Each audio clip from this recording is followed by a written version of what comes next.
It's a bone density test.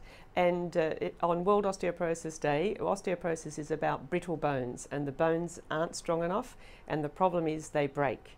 And the density test, the bone density test, can tell you how brittle your bones are. So that looks at risk factors, does it? It measures the bone density, and if you have a low bone density, it's a very high risk factor for having a fracture. But there are other risk factors, like if you've already had a fracture, then you're even higher risk of having another fracture.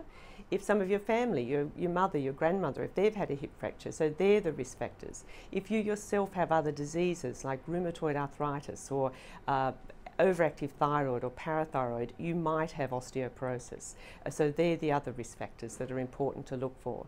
But if you're interested in the risk factors, there is a website that you can go to on Osteoporosis Australia's density website and do that test and see if you have the risk factors. Now, osteoporosis affects mostly women, but new guidelines have been released with regards to men.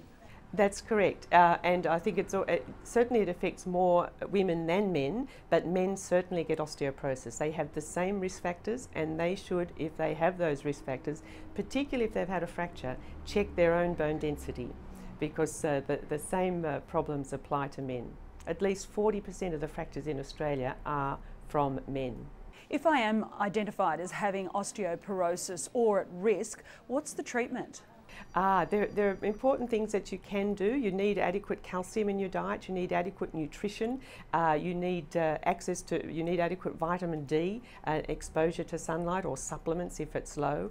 You must sort of have weight-bearing exercise to improve the bone density, and there are a whole range of drugs. If your bone density is low enough, or if you've had a fracture, if you meet the criteria, there are a number of very effective drugs for improving the bone density and preventing the fracture.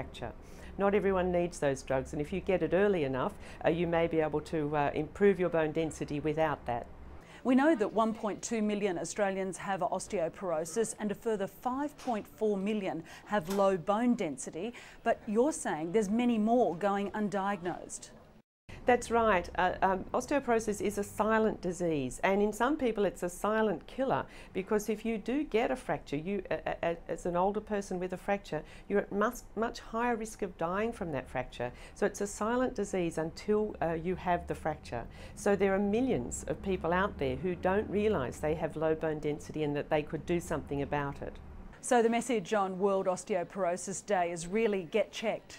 That's right, and I think, you know, how dense are you? We're appealing to the Australian sort of dry sense of humour. You really should know and check on your risk factors, and I guess we're kind of saying you're a bit dense if you don't do something about it and you have those risk factors. Professor Lyn March, thanks very much for speaking to us on Newsday. Thank you, Celina.